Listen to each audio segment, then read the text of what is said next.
Wow, that was wonderful. And of course, it is undeniable that blockchain technology is making a profound impact in all of our lives. Now, we're going to delve into how China is at the forefront of this groundbreaking field. Leading us through this segment today is none other than the CEO of Red Date Technology, Mr. Yifan He. And can I please invite Mr. He to come on stage? Thank you so much. I will hand the stage to you. Thank you. Thank you. Thank you. And it was a great panel, especially in the panel. Angie said, whoever understands blockchain is smarter.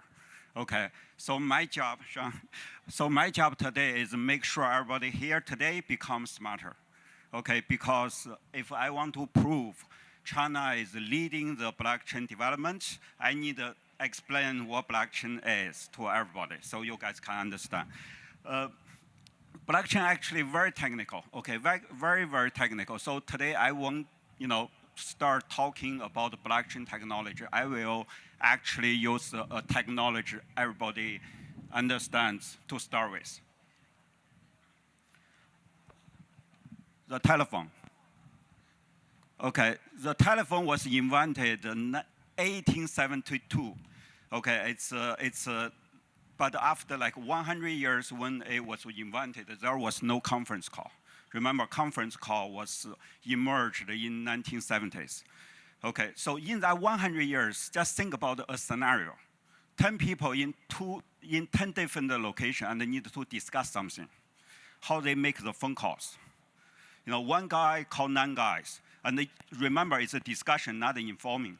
So everybody give feedbacks. Then you give the feedback, you need to call another 8 guys.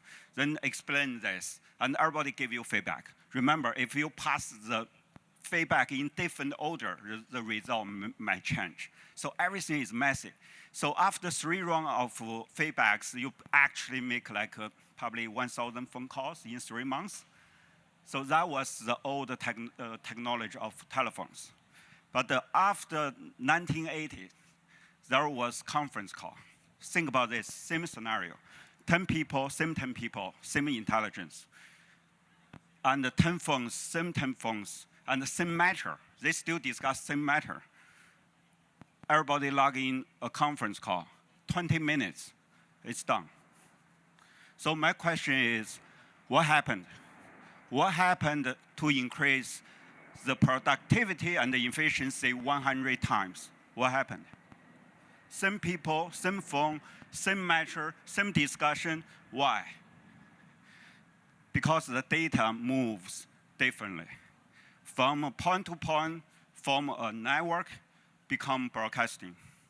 So that's basically what happened in that scenario. So if you are technical, and if you really understand how internet works, the internet today is the traditional one-on-one phone calls and linking together become the internet. Because most communication is between 2 servers, like 2 people. So same scenario, 10 IT systems today, if they talk to each other, it's like old phone calls. Okay, it takes them 2 hours to think something, talk to each other, a centralized system, receive data, send to the NAND system, get feedback, send to another A, get feedback, send back. So that's the internet. That's the internet today. Don't laugh, okay? It's the internet today. So what's blockchain? So actually just one sentence to explain what blockchain technology is to put IT systems in a conference call. Okay, same logic. Remember, technology always mimic people's behavior.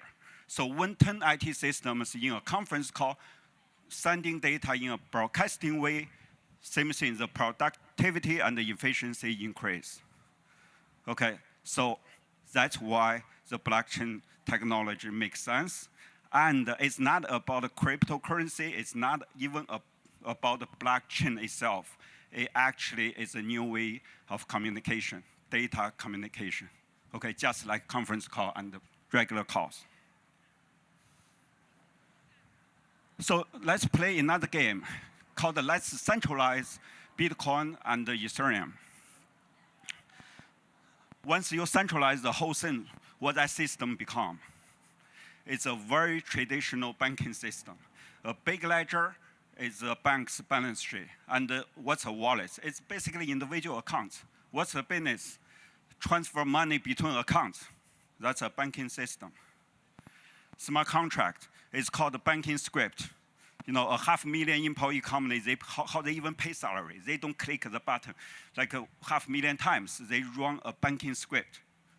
So nothing is innovative except it actually built a single-party banking system into a multiple-party decentralized IT architecture. So get rid of the bank, then everything become innovative because you can open an account by yourself and you can transfer money by yourself. Okay, and how they can change one single party system into a multiple party system because they have very efficient communication protocols. Remember, on Ethereum, if all the data sync in 3 months, the whole cryptocurrency crashed. Because why? Because the pricing couldn't even, it's basically it's gone. So the cryptocurrency become a thing because blockchain technology become a thing because the high efficiency broadcasting communication technology. Okay, so everybody needed to understand the layers. Communication, operating system, and applications. So what's blockchain technology? We consider it's basically an operating system to utilizing the broadcasting communication and to serve as a runtime environment for multi-party applications, or you can call that decentralized applications, or you can call that public IT systems. Compared to single-party system, private IT system, or centralized system. Usually, I see all 3 names, okay, because everybody uses different name. Or Web 2 or Web 3, okay. So this is actually, one of our belief. Internet will become 2 layers. One layer handles the point-to-point communication, single-party IT systems. So that's why all the cloud technology, all the operating system, Linux, Windows, all the database, MySQL, Oracle, build for serve single-party IT system or centralized system. But when the decentralized system become massive, then you need a new infrastructure. You will need a new cloud technology, new operating system, new everything, database. Think about it. 1 million people form one single application. Can you use Oracle? There's no way you can use Oracle. You need a new database technology. So that's why the blockchain technology, we still call blockchain, is so important. It's actually a huge revolution since the original internet. Okay, because it's a layer on the layer of communication, not crypto, not even blockchain. So that's why, China, I'm in China, in Beijing, and building, the project called the BSN. So I know almost all the technology related to blockchain, central bank digital currency, NFT around the world. So truly, honestly, China is leading the effort right now. Why? There's first the top-down approach.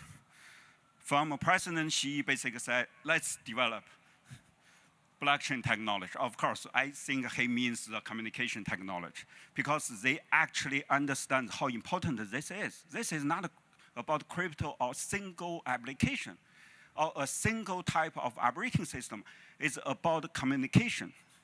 Remember, communication is always strategic to a nation.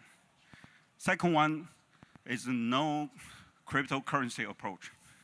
Because when you really see this as communication, you don't focus on a single application, especially a speculative application, right? All technology need to increase productivity and efficiency. So what cryptocurrency have done? So it actually increases the efficiency for scammers to steal money in the most efficient way.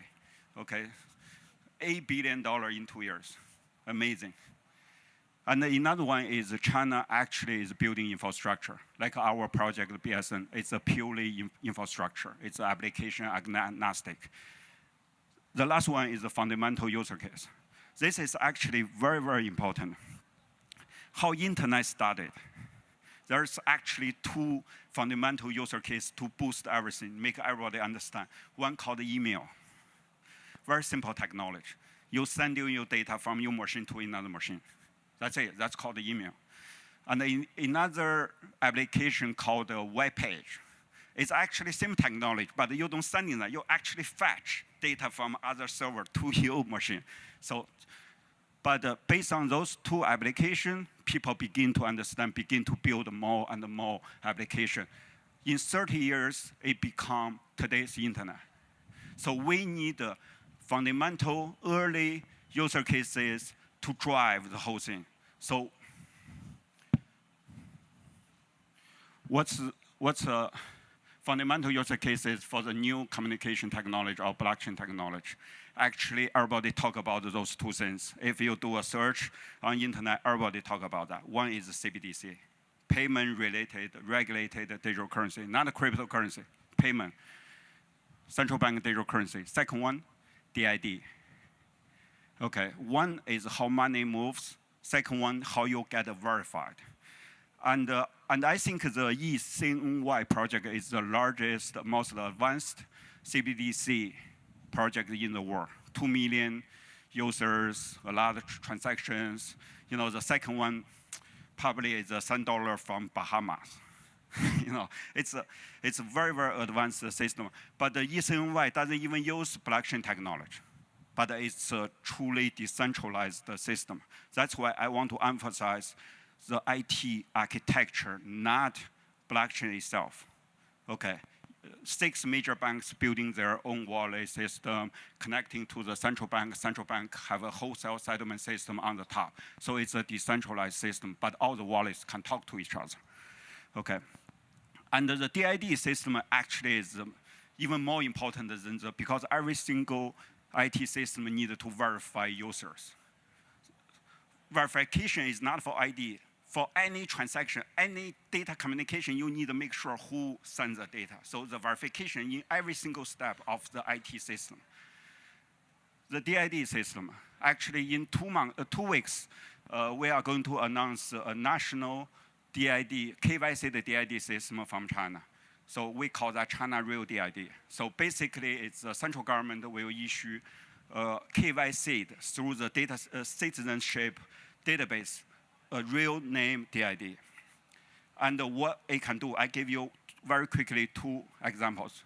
First, when you take a picture, the application in your phone can actually generate a pair, public key and private key. And use that private key to send the picture and send the public key to the government verified and issued DID document, stored there so everybody can access. Then remember, when they store the DID into your DID document, only the government can do that. Then everybody out there, no matter how this picture circulates, no matter where it goes, people always can verify this picture belongs to you. Not belong to whoever holds the private key. It actually belongs to your ID, your citizen ID. Okay, the second one, with this national government issued DID system, it actually a lot of platform, they don't need to know who you are. They just use this DID. You know, you verify you own this DID, and they just use the DID to process everything. So what's the result? Actually, the big platforms don't know who you are, but still can offer you services because the government knows who you are. It's actually give a lot of privacy. Of course, government need to know everything, right? Just like U.S. real ID, you know, social security number, they know everything, right? But this actually give an option for individuals to choose services for the platform doesn't know who I am. Okay, this is a big, because right now, because in China, when you use your internet, Everything needs to be KYC. Right now, there's no way you can use a platform, internet services, without disclosing who you are. But with this technology, you can. So it's major and big. So that's a national DID system serving 1.4 billion people. Okay, and this is most advanced CBDC system. So that's why I call China is leading the blockchain development effort. Thank you.